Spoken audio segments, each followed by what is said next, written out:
इस कार्यक्रम के पुण्यार्चक हैं श्री कंवर लाल जी, महावीर प्रसाद जी पाटनी, RK ग्रुप, मदनगंज, किशनगढ़, राजस्थान।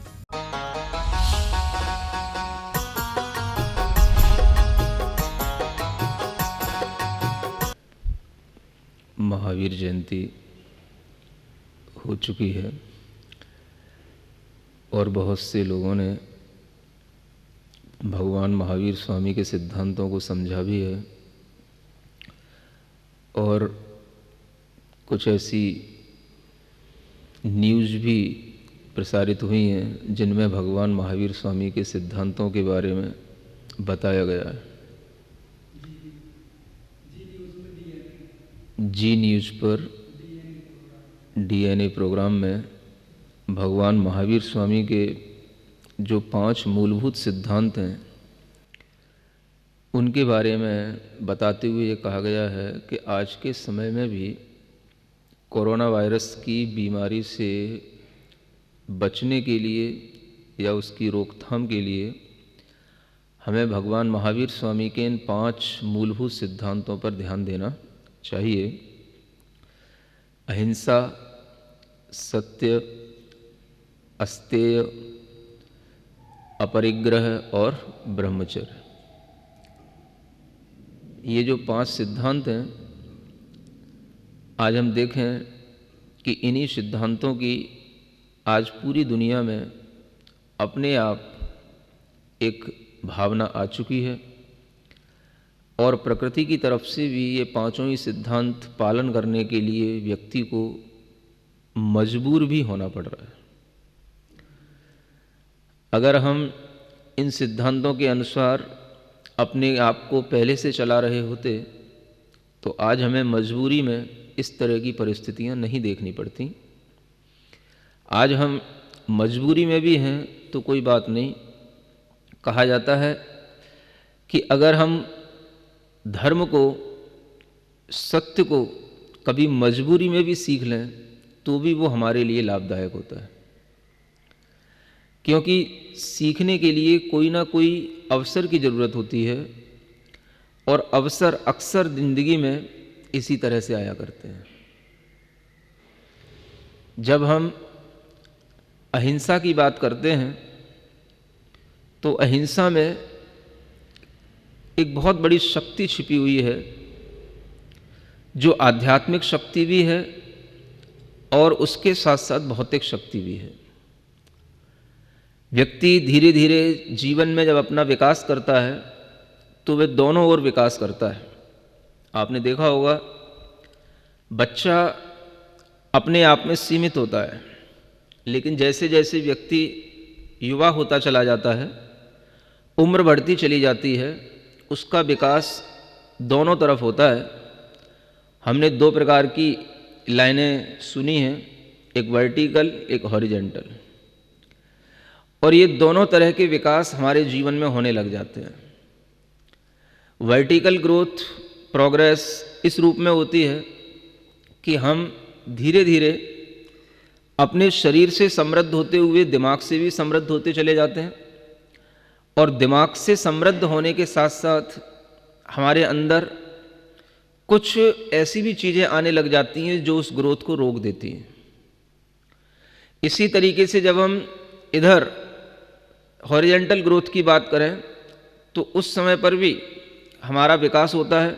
हम घर से, परिवार से, समाज से, दुनिया से जुड़ते चले जाते हैं और उस विकास में भी कहीं ना कहीं कुछ ऐसी चीज़ें आ जाती हैं जिसके कारण से वह ग्रोथ भी जिस तरीके से होनी चाहिए वो नहीं हो पाती है। हम सोचने की कोशिश करें आज कि हमारे जीवन में दोनों तरह के विकास हो रहे हैं। एक हमारा बौद्धिक विकास भी हो रहा है, एक हमारा सामाजिक स्तर से जुड़ने का विकास भी हो रहा है। जब बौद्धिक विकास होता है व्यक्ति का तो वह विकास भी एक स्थान पर जाकर के रुक जाता है और सामाजिक स्तर पर विकास होता है वो भी जाकर के एक स्थान पर रुक जाता है और उन दोनों के जो रिजल्ट आने चाहिए वो जैसे एक व्यक्ति के आने चाहिए वैसे नहीं आ पाते हैं। तो उसमें कुछ कारण होते हैं। जब हम बुद्धि से आगे केवल बढ़ रहे होते हैं, अपना वर्टिकल प्रोग्रेस कर रहे होते हैं, तो हमारी बुद्धि में एक कीड़ा लग जाता है, जिस कीड़े का नाम है ईगो, और वो हमारी बुद्धि के विकास में बाधा बनने लग जाता है। हम ऊपर तो बढ़ते हैं, लेकिन ऊपर बढ़ते बढ़ते जब हमारी बुद्धि में, हमारे किसी भी प्रकार की एजुकेशन सिस्टम में जब हमें ईगो से अलग हटने का कोई भी मेथड नहीं बताया जाता है, तो हम उन ऊंचाइयों को नहीं छू पाते जिन्हें हमें छूना चाहिए। और जो ऊंचाइयां हमारी दुनिया के काम में आनी चाहिए वो नहीं आ पाती। इधर जब हम सामाजिक अपनी विस्तार करते हैं, अपनी अप्रोच फैलाते हैं, तो उस समय पर भी हमारे सामने कुछ बीमारियां आ जाती हैं और उस विकास में भी कुछ बाधा पहुंचाने वाली चीज़ें होती हैं। और वह चीज़ होती है, एक सबसे बड़ी, उस विकास में एक सबसे बड़ा कीड़ा लगा हुआ होता है आदमी को, दूसरे को गिराना। ये दो कीड़े हैं। दो प्रकार की प्रोग्रेस हर कोई करना चाहता है, और हर किसी के जीवन में प्रोग्रेस के ये समय आते हैं, और हर कोई अपनी अपनी इच्छा शक्ति से, ज्ञान से, अपने कॉमन सेंस से, या अपना जिसका जितना भी उसका कल्चरल बैकग्राउंड होता है, रिलीजियस बैकग्राउंड होता है, उसके अनुसार वह व्यक्ति इन दोनों तरह की प्रोग्रेस करता है। लेकिन वह प्रोग्रेस बेनिफिशियल तब होती है समाज के लिए, दूसरों के लिए, जब उसमें इन दो चीज़ों पर ध्यान रखते हुए हम आगे बढ़े। बुद्धि के विकास में ईगो का कीड़ा लग जाए, अहम बुद्धि आने लग जाए, तो वहीं से बुद्धि का विकास रुक जाता है, गिरावट शुरू हो जाती है। इधर जब हम सामाजिक देश हित में आगे बढ़ते हैं, तो हमारे लिए जब हम दूसरों को गिरा करके, दूसरों को दबा करके आगे बढ़ने की कोशिश करते हैं, तो यह एक कीड़ा हमारी उन्नति में बाधक बन जाता है, और फिर यह बाद में हम ही को गिरा देता है, हम ही को पछाड़ देता है। इन दो चीज़ों पर व्यक्ति को थोड़ा सा अपना ध्यान आज आकर्षित करने की ज़रूरत है। और इन दोनों चीज़ों में अगर हमारे दिमाग में, हमारी एक्टिविटी में ये दोनों प्रकार के अगर कीड़े घुस गए हैं, तो उन्हें हम आज के समय पर कम कर सकते हैं। ये बहुत ज़रूरी चीज़ है। और ये कोरोना वायरस अपनी जगह अलग है, लेकिन आप अगर घर पर बैठ कर के इन चीज़ों पर ध्यान दें, तो आप आज अपने लिए और समाज के लिए, देश के लिए बहुत कुछ अच्छा कर सकते हैं। ईगो आता है तो हम इतने ज़्यादा बुद्धि में बड़े हुए हो जाते हैं कि आदमी को ये लगता है कि ये दया, करुणा, ये सब चीज़ें, क्षमा, ये सब चीज़ें तो कोई मतलब नहीं रखती। जिस आदमी की बुद्धि बड़ी होगी, जिसका केवल एजुकेशन लेवल ही बढ़ा हुआ होगा, उसको इस तरीके की भावनाओं की कोई कद्र नहीं मिलेगी। आप देखना, क्योंकि वो एजुकेशन किसी भी तरीके की इस भावनाओं के साथ आगे नहीं बढ़ी है। उस एजुकेशन में हमें कहीं पर भी दया, क्षमा, करुणा, ये सिद्धांत हमें पढ़ाई नहीं गए, तो हमारी बुद्धि में कभी ये चीज़ आती नहीं, और हम इतने इगोइस्टिक हो जाते हैं कि इन सब चीज़ों का हम कोई महत्व नहीं समझते। और ऐसी स्थिति बनती है कि एक व्यक्ति धीरे धीरे जब किसी व्यक्ति को कोई भी इस तरह के कार्य करते हुए देखता है, तो उसे लगता है कि ये सब तो लो लेवल की चीज़ें हैं, क्योंकि उसे ऐसा लगता है कि सब कुछ बुद्धि से ही चलने वाला है। तो एक तो ये कमी हो जाती है। जब वह सामाजिक स्तर पर, भौतिक स्तर पर, अपने पारिवारिक स्तर पर, और इधर अगर वो बढ़ता चला जाएगा अपने देश के स्तर पर, तो आप देखेंगे कि लोगों में आपस में जब एक दूसरे से प्रेम की भावना नहीं होगी, एक दूसरे से क्षमा दया की भावना नहीं होगी, तो उसकी इधर की प्रोग्रेस भी रुक जाती है। आप एक दूसरे को दबाकर कितना आगे बढ़ सकते हो। और ये स्थितियां हर व्यक्ति के अंदर बनी हुई हैं। आज देश में भी ये स्थितियां बनी हुई हैं, और उन्हीं के नतीजे हैं जो आज हम ये कोरोना वायरस का इतना ज़्यादा बुरा प्रभाव देख रहे हैं। ये भी कुछ ऐसे नतीजे हैं कि जो चीन देश है, उसने अपनी देश की गरिमा कम ना हो जाए और हमारा यह भेद कहीं खुल ना जाए, इसलिए बहुत समय तक उसने इन चीज़ों पर कोई कंट्रोल ही नहीं किया और किसी भी प्रकार से कोई भी प्रिवेंशन नहीं की। और उसी का परिणाम कि आज देश की सबसे बड़ी शक्ति जो यूएस है वो सबसे ज़्यादा इसकी चपेट में आती चली जा रही है, क्योंकि वहाँ पर लाखों लोग उस समय पहुँच चुके थे जब इस चीज़ की कोई चर्चा नहीं थी। लाखों लोग विमान से उधर तब पहुंच चुके थे जब वहां पर यह रोग फैल चुका था और उस रोग से संक्रमित लोग वहां पहुंच चुके। आज वहां के लोग, वहां की बड़ी बड़ी एक्सपर्ट लोग, वहां की एजेंसियां इस बात को पता नहीं लगा पा रही हैं कि सबसे पहला केस कहां था और कब था, क्योंकि ये पता ही नहीं कि कहां से शुरू हुआ, कब से शुरू हुआ, क्योंकि इस विषय में उस समय पर कोई अवेयरनेस नहीं थी। और हम समझते हैं ये वही टाइम था जब ट्रंप यहां घूमने आए थे समझ आया है? वो उस समय यहां पर आए थे और उस समय ये सब चीजें चल रही थी, दुनिया में किसी को पता नहीं था। चीन केवल इस बीमारी से जूझ रहा था।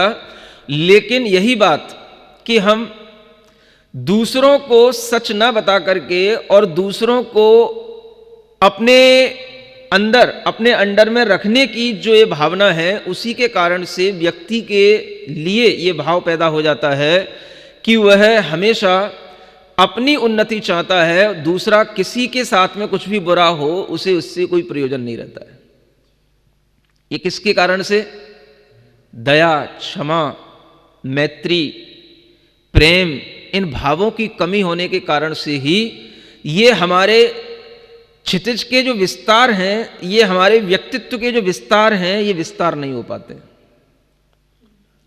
आज हम देखें हमारी बुद्धि का विकास और हमारे सामाजिक या देश प्रेम का विकास, ये दोनों ही विकास में मूलभूत जो भावनाएं हैं वो ये अहिंसा, दया, प्रेम, क्षमा की भावनाएं हैं। अगर ये भावना काम करती रहेंगी तो ये हमारे बौद्धिक विकास को भी बढ़ाती चली जाती हैं, हमारे सामाजिक परिवेश के अंदर भी हमारी महत्ता को बढ़ाती चली जाती हैं और उसी के माध्यम से हमारा एक चौतरफा विकास बनता है और हमें चौतरफा एक सुख और शांति का माहौल दिखाई देता है। सबसे पहले हमें भगवान महावीर स्वामी के सिद्धांतों में अहिंसा मिलती है और अहिंसा का मतलब ही होता है दया, क्षमा। और इस दया और क्षमा के भाव से आगे बढ़ते हुए बुद्धि में जब आगे विकास को प्राप्त होती है तो उसमें ईगो टिक नहीं सकता है। जब उसमें सामाजिक विकास की तरफ भी हम जाते हैं तो दया क्षमा के साथ आगे बढ़ेंगे तो हम दुनिया को दबा करके आगे नहीं बढ़ेंगे, हम सबके अंदर वही दया क्षमा का भाव पैदा हो, इस भावना के साथ आगे बढ़ेंगे तो हम एक लंबी दौड़ तक दौड़ सकते हैं। आज आप देखें चीन की भी स्थितियां इसलिए खराब हैं क्योंकि अपने केवल अहंकार में आगे बढ़ने पर और अपने ही अहंकार में जो देश आगे बढ़ने पर अपने आप को सुरक्षित नहीं रख पाए, आज इसी कारण से उन देशों की स्थिति सबसे ज्यादा गड़बड़ हो रही है। मेरा तो कुछ नहीं बिगड़ सकता, मेरे पास बहुत बड़ी मोनोपोली है, टेक्नोलॉजी है, मेरे पास सब प्रकार की शक्तियां हैं, सब प्रकार से मजबूत हैं। इस प्रकार के अहम में डूबे हुए ये देश थे, आज उन्हीं देशों पर सबसे ज्यादा दिक्कत आ रही है, जिनको हम सुपर पावर कहते हैं, मैन सुपर पावर। चाहे वो अमेरिका हो, फ्रांस हो, इटली हो, जापान हो और चाहे चीन हो। आज हम देखें कि आज भी भारत में स्थिति बहुत कुछ नियंत्रित है, बहुत कुछ अंडर कंट्रोल है। जहां हजारों की संख्या में लोग मर चुके हैं, केस बढ़ रहे हैं, वहां अभी हम सैकड़ों में चल रहे हैं। अभी हमारे लिए देश में मरने वालों की संख्या अभी सैकड़ों में ही चल रही है। अभी वो भी अभी 110, 106 अभी इसी के आसपास चल रही है। हम देखें कि हम बहुत कंट्रोल में हैं और उसके पीछे क्या वजह है? हमारे देश में कुछ ऐसी चीजें हैं जो हमारे लिए, हर व्यक्ति के लिए कहीं ना कहीं सीखने को मिली है उसके जन्म के साथ। उसने जब भी जिस व्यक्ति ने भी जब भी जन्म लिया, अपनी मां का दूध पिया, तो उसके साथ में वो चीजें उसके साथ चली गई हैं। क्योंकि हर माता पिता के अंदर वो डीएनए अभी भी है कि हमें अपने धर्म के साथ आगे बढ़ना है। ये बात अलग है कि हमने उन चीज़ों को दूर रखते हुए अपनी बुद्धि का विकास करते हुए आगे बढ़ने की कोशिश की। हम बहुत बड़ी बड़ी लंदन की यूनिवर्सिटियों में, बहुत बड़ी बड़ी यूनिवर्सिटियों में पढ़ने के लिए हम बाहर गए, लेकिन आज हम वहाँ फंस चुके हैं। जो लोग लौट आए हैं वो अपने घर पर अपनी किस्मत को सराह रहे हैं, सुकून मना रहे हैं। समझ आ रहा है? जब हम ऐसे कुछ बेटों से बातचीत कभी कभी करते थे तो हमें ऐसा लगता था, हर किसी बेटे बेटी के अंदर एक बात सुनने को मिलती थी। मैं आज उस बात पर थोड़ा सा गौर करवाना चाहता हूं उन बेटों के लिए, बेटियों के लिए जिनको विदेशों का ज़्यादा चस्का लगा हुआ था, जो लंदन और इंग्लैंड में घूम करके और वहाँ पर पढ़ करके वहाँ के डिसिप्लिन से इतने ज़्यादा इम्प्रेस हो चुके थे कि जब वो भारत आते थे तो कहते थे यहाँ पे कुछ भी नहीं है महाराज, यहाँ पे कोई भी डिसिप्लिन नहीं है। डिसिप्लिन देखना है तो लंदन देखो, इंग्लैंड देखो, अमेरिका में देखो। समझ आ रहा है? ऐसी बातें करते थे। आज हम उन लोगों से पूछते हैं कि डिसिप्लिन आपको कहाँ दिखाई दे रहा है? आप देखो, जहां देश के प्रधानमंत्री ने एक बात बोला कि आपको एक साथ दिए जलाना है, एक साथ आपको प्रकाश फैलाना है, ताली बजाना है, थाली बजाना है, लोग अपने आप डिसिप्लिन में वो सब काम किए, फिक्स टाइम पर सब काम हुए। जहां पर यह कहा गया कि आपके लिए इस तरह की भावनाओं से एकजुटता दिखाना है, लोगों ने दिखाई। जिस तरीके के इंस्ट्रक्शन दिए गए कि आपको सोशल डिस्टेंसिंग रखना है, वो भी रखे गए। कहीं कभार की छुटमुट घटनाएं एक अलग बात है, लेकिन आज हम देखें अमेरिका जैसे देश में ट्रंप के कहने के बावजूद भी वहां पर लोग लॉकडाउन की खिल्लियां उड़ा रहे हैं। लोग इतने मरने के बावजूद भी, देश की इतनी गंभीर स्थिति होने के बावजूद भी वहां पर लोग डिसिप्लिन में नहीं दिखाई दे रहे हैं। ये न्यूज है। अगर आप समझें तो इस बात को समझ सकते हैं कि डिसिप्लिन का मतलब केवल इतना ही नहीं होता है कि हम कार को रोड पर एक ऑर्डर में चला रहे हों, इसी का नाम डिसिप्लिन है। यह डिसिप्लिन तो बाहरी दबावों से बनता है। हमें यहां पर जो डिसिप्लिन सिखाया जाता है वो हमें भीतरी भावों से सिखाया जाता है। आप खुद डिसिप्लिन हों, खुद में अनुशासित बने। जब हम इस तरीके के अनुशासन सीखेंगे तभी हमारे अंदर दया, क्षमा, अहिंसा की भावनाएं आएंगी, और जब ये भावनाएं हमारे लिए आगे बढ़ाने के लिए सहायक बनती हैं तभी हमारे जीवन में एक चौतरफा उन्नति, सुख, शांति हमें दिखाई देती है। ईगो के कारण से, अहंकार के कारण से बुद्धि जब इतनी ज़्यादा भ्रमित हो जाती है कि हमें अपने देश की पढ़ाई अच्छी नहीं लगती, अपने देश की सड़कें अच्छी नहीं लगती, अपने देश की कारें अच्छी नहीं लगती, अपने देश के लोग अच्छे नहीं लगते, अपने देश की आबो हवा अच्छी नहीं लगती, तो ये ईगो भी हमारे लिए कहीं ना कहीं बाधक बना है हमारी उन्नति में। और ये सीख भी हमें प्रकृति ने दी है कि अपने घर लौटो। समझ आ रहा है? अपने घर आओ, यहीं पे सुरक्षा है। यहां पर आप अभी भी कोरोना की चपेट से बचे हुए हो। जिनके बच्चे वहां फंसे हुए हैं वो रोजाना सस्पेंस में रहते हैं कहीं कुछ हो ना जाए। जो लोग इस तरह की आबो हवा से अपने आप के लिए, यहाँ की आबो हवा से अपने आप को बचा करके और अपनी ही भारत की संस्कृति से अपने आप को हटा करके यहाँ के प्रति दुर्भावनाओं से भर करके अपने आप को बाहर लेकर के गए हैं, उन्हें आज एक समझने का मौका है कि अपना देश अपना ही होता है। समझ में आ रहा है? अपना घर अपना ही होता है। हम दूसरों के घरों में, दूसरों के देशों में जाकर के थोड़ी देर के लिए तो कुछ भी अच्छा लेकर के, देख करके, समझ करके आ सकते हैं, लेकिन वास्तविक सुकून, वास्तविक शांति तो हमें अपने ही घर में मिलेगी, अपने ही देश में मिलेगी।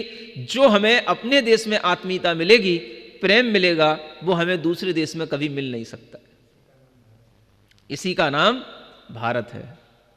समझ आ रहा है? हम अपने देश का गौरव समझें, आज देश के लिए अनुशासन की जरूरत है, संकल्प को बढ़ाए जाने की जरूरत है, और वह तभी संभव है जब हमारे भीतर इस तरीके की अहिंसा, प्रेम, दया, क्षमा की भावनाएं भी विकसित होंगी। कोई बात नहीं, कहा जाता है सुबह का भूला अगर शाम को भी घर लौट आए तो भूला नहीं कहलाता है। समझ आ रहा है? हर व्यक्ति कहीं ना कहीं जीवन में भटकता है, और अगर उसे अपने जीवन में कभी अच्छा समय मिल जाए और उस समय पर वह अपने आप को समझ पाए, तो ये भी उसके जीवन की बहुत बड़ी अपॉर्चुनिटी है। मैं यहाँ पर भगवान महावीर स्वामी के 10 धर्मों का भी ये समय चल रहा है। हनुमान जयंती भी इसी अवसर पर आती है, और भगवान महावीर स्वामी ने कहा कि आपको अगर धर्म समझना है तो धर्म का मतलब कोई मंदिर नहीं है, धर्म का मतलब किसी भी प्रकार की 4 दीवारियां नहीं है। धर्म हमारे भावों में होता है, और धर्म हमेशा यही कहा गया, सबसे पहला अगर आपको धर्म का भाव लेना है, क्षमा भाव। दूसरा भाव, आपके अंदर मृदुता का भाव आना चाहिए। इगोइस्टिक नेचर, ज्यादा अहम में डोलना, ये हमारे धर्म से हमको दूर हटाता है, हमारे अपने ही आत्मा से हमको दूर ले जाता है। इसलिए अपने इमोशंस को कंट्रोल करो। अपने इमोशंस में ईगो नेचर अधिक नहीं होना चाहिए। मार्दव धर्म इसको कहा गया है। हम सरलता से जिएं, खुल करके जिएं। आज हमारे सामने ऋजुता की एक बहुत बड़ी आवश्यकता है। तीसरा धर्म है ऋजुता, सरलता। और वो सरलता तभी हो सकती है जब हम मन, वचन और काय तीनों के साथ एक साथ चलें। जैसा हम सोच रहे हैं वैसा ही बोलें, वैसा ही करें, तभी हमारे अंदर ऋजुता धर्म आता है। आप देखें, परिवार के लोगों के साथ में अगर आप इस तरह के ऋजु धर्म के साथ में चलेंगे, खुल करके बोलेंगे, खुल करके अपने भावों को प्रेषित करेंगे, तो आपके अंदर वह ऋजुता धर्म प्रवेश करता चला जाएगा। उत्तम शौच धर्म, शुचिता का धर्म, पवित्रता का धर्म। आज अपने आप देखें, हर व्यक्ति के अंदर अपवित्रता का जितना भी वातावरण था, और अपवित्रता देने के लिए सबसे बड़ी चीज है लोभ, लालच, वो सब आज कंट्रोल्ड है। घर में बैठे हो कितना लालच करोगे किन किन चीजों का लालच करोगे?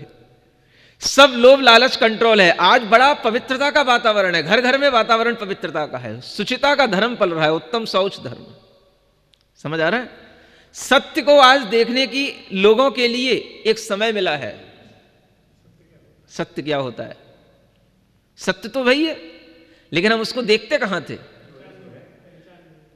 जो हवा बह रही है, पानी की तरलता है, आकाश में जो चांद सितारे दिखाई दे रहे हैं, आत्मा की, हमारी अस्तित्व की बात है, आज हमें इन सब सत्यों के बारे में सब कुछ सही जानकारियां मिल रही हैं।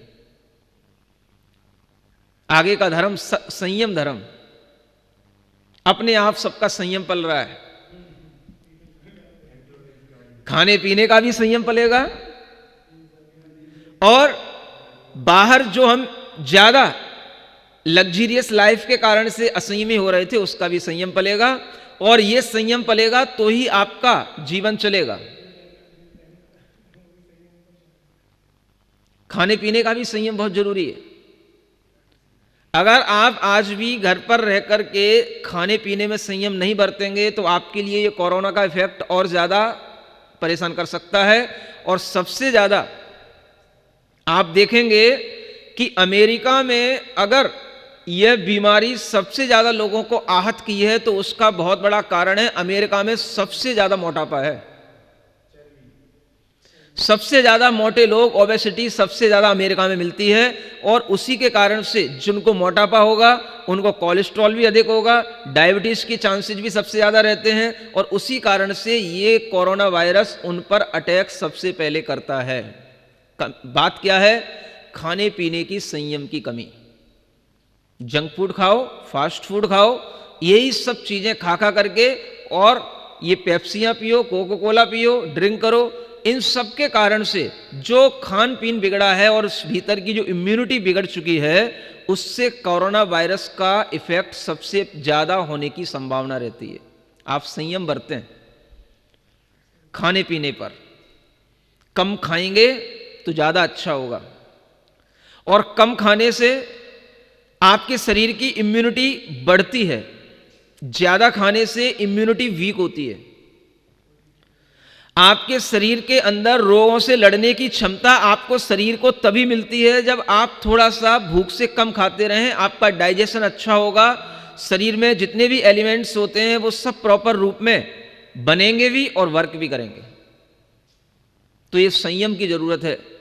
जंक फूड फास्ट फूड से तो हाथ भी मत लगाना। घर की चीजें जो शुद्ध हैं उन्हें खाने की कोशिश करो, और जितना आप शुद्ध खान पीन रखोगे उतनी आपकी इम्यूनिटी अपने आप बढ़ती चली जाएगी।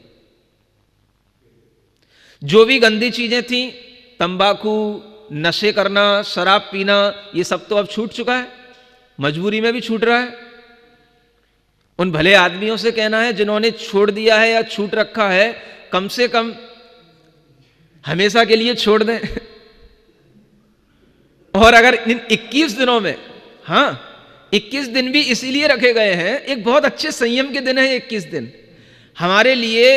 एक मेडिकल साइंस भी बताती है कि 21 दिनों में हमारा ब्लड जितना भी ज्यादा, मतलब किसी भी प्रकार के वायरसों से या किसी भी तरह की टॉक्सिक मैटर से दूषित हो जाता है, वो भी नया बन जाता है।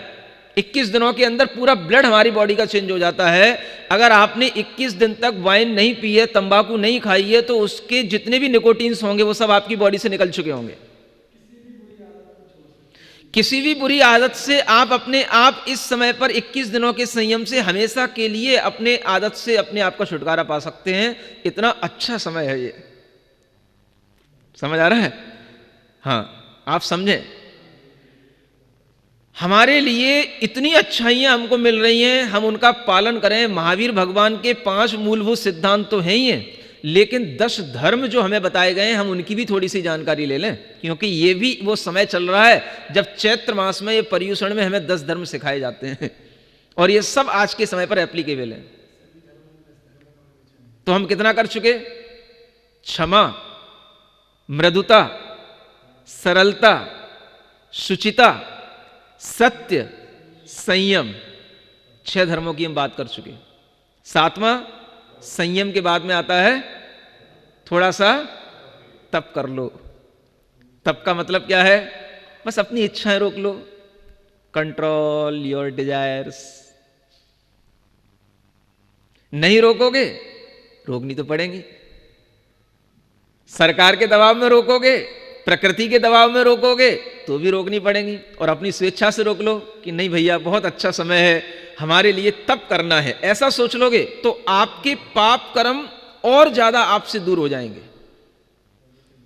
आपके अंदर अपने आप यह धर्म के प्रति एक आस्था का भाव पैदा हो जाएगा, और आपके मन में आ जाएगा कि अगर इसी प्रकार से अपनी इच्छाओं को रोकने का नाम तप है, तो हम ये तप करने के लिए भी अपने आप को तैयार कर लेते हैं। घूम सकते नहीं, मनमौजी कोई भी चीजें कर सकते नहीं, इन सब जो हमारी इच्छाओं की पर रोकथाम लग गई है, उसको हम सहर्ष स्वीकार कर लें, इसी का नाम तप है आज के समय में। बहुत अच्छी बात है, और कुछ नहीं करना आपको, बस आप सहर्ष स्वीकार कर लो, हाँ ये हमारे लिए बहुत अच्छा समय है। जो भी हमारी बाहरी इच्छाएं हमको परेशान कर रही थी, आज हमने उनको किसी के दबाव में नहीं रोका। भले ही किसी के दबाव में रोका हो, लेकिन फिर भी आज हम अपने मन में अगर ये सोच लेते हमने किसी के दबाव में नहीं रोका, हम स्वयं उसके लिए तैयार हैं, तो आपके अंदर से अपने आप एक पॉजिटिव एनर्जी निकलने लगेगी, और वो पॉजिटिव वेव्स आपके लिए और दुनिया के लिए बहुत ज्यादा लाभदायक होंगी। इतना ही तप कर लिया जाए पर्याप्त है। त्याग करो, दान का समय है। समझ आ रहा है? जो भी हमने जमा कर रखा है, आज उन्हें गरीबों में बांटो, खिलाओ। बुरी आदतों के त्याग के साथ साथ जो आपके पास में अधिक चीजें हैं, सामग्रियां हैं, उसका आज सदुपयोग करने का समय है। उसे लोगों के लिए, जो जरूरतमंद है उनके पास तक पहुंचाओ। जो गरीब हैं उनकी सहायता करो। अगर आपको लग रहा है कि आपके पास में पर्याप्त है, तो आप उसे दें। आपके अंदर देने की भावना पैदा हो। ये दान देने की भावना जितनी ज्यादा विकसित होगी, हमारे अंदर अपने आप आत्मा का विकास, आत्मा की पवित्रता उतनी ही ज्यादा बढ़ती चली जाएगी। ये धर्म कहा गया है। हम कभी इस बात पर गौर नहीं करते हैं कि ये धर्म हमारे लिए जीवन में इस तरीके से लाभदायक हो सकते हैं। केवल 10 लक्षण के 10 दिनों में लोग जाकर के बस धर्म करने की बात करते हैं। आज ये समय है कि आप इन 10 धर्मों को, महत्व को समझें और इन 10 भावनाओं को, 10 धर्मों को अपने जीवन में देखें कि कितना कितना इन जीवन में, हमारे जीवन में इसका उपयोग है। देखो, आप सब जगह दान की घोषणा की जा रही है, सबके लिए आज दान की महत्ता समझ में आ रही है, लेकिन यह भी कहा गया है कि दान देकर के निरपेक्ष हो जाओ। दान देकर के ये जरूरी नहीं कि हम उसको गाते फिरें। समझ आ रहा है?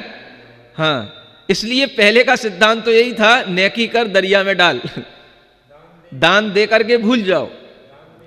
दान देकर के मन में केवल इतना ही हर्ष का भाव लाओ कि मैंने आज कुछ दे दिया। ये नहीं सोचना कि मैंने गरीबों की सहायता कर दी, ऐसा नहीं सोचना। मैंने पास जो मेरा था, मैंने आज उसमें से कुछ दे दिया, आज मेरा दिया हुआ किसी के काम में आ गया। इस प्रकार के दान की भावना अगर होती है तो उससे हमारा दिमाग का जो ईगो होता है वो कम होता है और हमारा आध्यात्मिक विकास होता चला जाता है। तो आज ये जरूरत है, लेकिन मन नहीं मानता है। हम जैसे ही कहीं पर कुछ देने जाते हैं, सर्विस करने जाते हैं, कुछ खिलाने जाते हैं, तो उसको अगर हम, अब तो आजकल नेकी कर दरिया में डालने वाली बात तो है नहीं है, आजकल तो फेसबुक पे डाल समझ आ रहा, व्हाट्सएप पे डाल तो ये होने लगा है। तो ये भी कहीं ना कहीं अगर दूसरों को प्रोत्साहित करने की अपेक्षा से हो तो फिर थोड़ा वाजिब हो सकता है, लेकिन इसमें भी अगर अपना कहीं ईगो बढ़ने की भावना हो तो उस भावना को भी हमें कंट्रोल करना चाहिए। दूसरे को प्रेरणा मिले ताकि लोग में अवेयरनेस बढ़े, इस बात के लिए करना एक अलग मैटर हो सकता है, लेकिन हमारे अंदर ईगो बढ़ाने की भावना नहीं होनी चाहिए। ये दान भी आज के समय पर कितना उपयोगी सिद्ध हो रहा है। और फिर उसके बाद में आता है अकिंचन धर्म। समझ आ रहा है? अब मैं क्या कर सकता हूं, लॉकडाउन हो चुका है इसी का नाम अकिंचन है समझ आ रहा है? अब मेरे पास कुछ है ही नहीं, यही सीखना है, ये धर्म है, इस फीलिंग को लाना है। दुनिया में मेरा कुछ है ही नहीं, मैं किसी के लिए कुछ वास्तव में कर ही नहीं सकता, कुछ भी मेरा पास मेरा कुछ भी मेरा ऐसा नहीं है जो मेरे मरने के बाद मेरे साथ जाए। ऐसी भावना लाओ, इसका नाम है अकिंचन धर्म। बड़ा मजा आएगा आप लोगों को। हाँ, बहुत अच्छी आध्यात्मिक भावनाएं हैं। ये सब रिजल्ट है, अकिंचन तक आप तब पहुंचोगे जब आप क्षमा से लेकर के त्याग तक की पूरी यात्रा कर चुके होगे। तब आपको अकिंचन भाव में आनंद आएगा। मेरा कुछ भी नहीं है लेकिन फिर भी भीतर से बहुत आनंद है। मेरे पास कुछ भी नहीं है, एक साधु की तरह, फकीर की तरह बिल्कुल आपके अंदर फीलिंग आए कि जब साधु के पास कुछ नहीं होता है तब भी देखो कैसे आनंद में जीता है। न तन पे कपड़ा है, न कोई उसके ऊपर आभूषण है, न कोई बैंक बैलेंस है, न कोई प्रकार का खाने पीने का कोई भी जो है स्टोरेज है, कुछ भी नहीं है, तब भी मस्त जीता है। इसी का नाम अकिंचन है। समझ आ रहा है? और जब आप अकिंचन हो जाएंगे, जब आपका मोह ममता सब चीजों से छूट जाएगा, तभी तो आप अपनी आत्मा के ब्रह्म में, अपने ब्रह्म स्वभाव में आप अपना ध्यान कर पाएंगे, आचरण कर पाएंगे, लीन हो पाएंगे। उसी का नाम ब्रह्मचर्य है। समझ आ रहा है? शरीर के स्वभाव को देखें, मन के स्वभाव को देखें और आत्मा के स्वभाव को देखें। जब आपका सबको देख करके भाव आएगा तो आपको लगेगा कि इस देह में भी कहां तक रमण किया जाए। अब समय है कि अपने भीतर चला जाए, अपने घर में भी आकर के अपने घर में भीतर लौटा जाए। समझ आ रहा है? बस। और क्या किया जाए? जब अपने ब्रह्म को पाना है, अपने भीतर छिपे हुए सिद्धत्व को पाना है, अपनी आत्मा के शुद्धत्व को जागृत करना है, तो अरहम योग अल्टीमेटली आपको करना ही पड़ेगा। बस ओम अरहम की पवित्र ध्वनि अगर हमारे घरों में इस तरीके से गूंजने लग जाए, आपका वातावरण चारों ओर इतना एनर्जेटिक आपको महसूस होगा कि आप परिवार के लोगों के साथ में बैठ कर के कुछ ना करें, सिर्फ 20 मिनट सुबह और 20 मिनट शाम, केवल बस सब परिवार के लोगों के साथ बैठ करके ओम अरहम नमः, ओम अरहम नमः, ओम अरहम नमः, ओम अरहम नमः, ओम अरहम नमः, ओम अरहम नमः, ओम अरहम नमः, ओम अरहम नमः, ओम अरहम नमः, ओम अरहम नमः, ओम अरहम नमः, ओम। केवल 20 मिनट तालियां बजाते हुए घर के अंदर रोजाना सुबह और शाम अगर आप इस ओम अरहम नमः का जाप करेंगे तो आपके चारों ओर, आपकी आत्मा में, आपके परिवार के सभी लोगों में इतनी पवित्रता, इतनी शुद्धि, इतनी शक्ति पैदा होगी कि कोई भी तरीके का डर, भय आपके किसी भी सदस्य को परेशान नहीं करेगा।